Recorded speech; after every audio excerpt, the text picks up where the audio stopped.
የሞ አንበሳ ተረት ሰለባዎች ናቸው። እስራኤልን የሚደግፉ ኢትዮጵያውያን የሞ አንበሳ ተረት ሰለባዎች ማለት እኛም የሰለሞን ዘር ነን ብለው የሚያስቡ የአይሁድ ዘር ያላቸውን ቤተ እስራኤላውያን ግን ለረጅም ጊዜ ቀጥቃጭ ምናምን እያሉ እንትን ሲያደርጉ የኖሩ በራሳቸው ማህበረ ፖለቲካ ውስጥ ማለት ነው። ግን እኛ የአይሁድ ዘር ስለሆንን የንጉሥ ዘር ነን በሚል ንጉሳዊ ዘውዳዊ ስርዓቱን ለረጅም ጊዜ ሲደግፉ የቆዩ አሁንም ድረስ እንደዛ አይነት ስርዓቶችን ለማምጣት የሚሰሩ አሃዳውያን የሞ አንበሳ ተረት ሰለባዎች የእስራኤልን በደል የእስራኤልን አፓርታይድ ደጋፊዎች ናቸው። የድጋፋቸው አንድምታ አይገባቸውም። እነዚሁ ሰዎች ዞር ብለው መልሰው ቅኝ ገዦችን አሳፍረን መልሰናል እኛ ኢትዮጵያውያን ይላሉ። ግን መልሰው እስራኤል የምትባል ቅኝ ገዥ እንግሊዝ በተባለችው ዋና የቅኝ ገዦች አለቃ አማካኝነት ባልፎር ዲክላሬሽን የፍልስጤምን መሬት ቅኝ በመግዛት ላይ ነው የምትገኘው እስካሁን ድረስ። ከዛም አልፎ ደግሞ ለጥቁር መብት ታግለናል ይላሉ።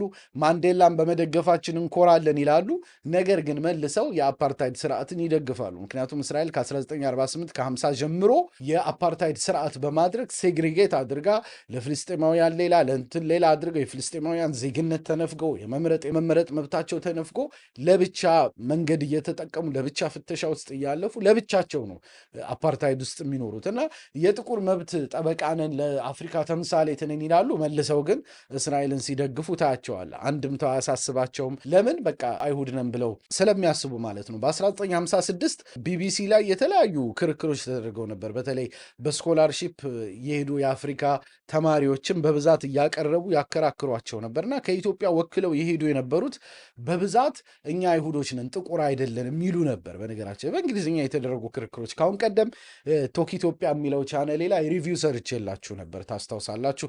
ሄዳችሁ ልታዩት ትችላላችሁ። ብቻ እንዲህ አይነት የሞ አንበሳ ተረት ሰለባ የሆኑ ሰዎች እስራኤልን በወገንተኝነት ሲደግፉ ማየት የተለመደ ነው ማለት ነው እና ጭካኔያቸው ምናምን የሚመነጨው ከዚህ ነው። ወገናችን ናቸው እኛ ራሱ እስራኤላዊ ነን ብለው የንግስት ሳባ ምናምን ተረት ላይ ተመስርተው እንደዛ አይነት አመለካከት ስላላቸው ማለት ነው።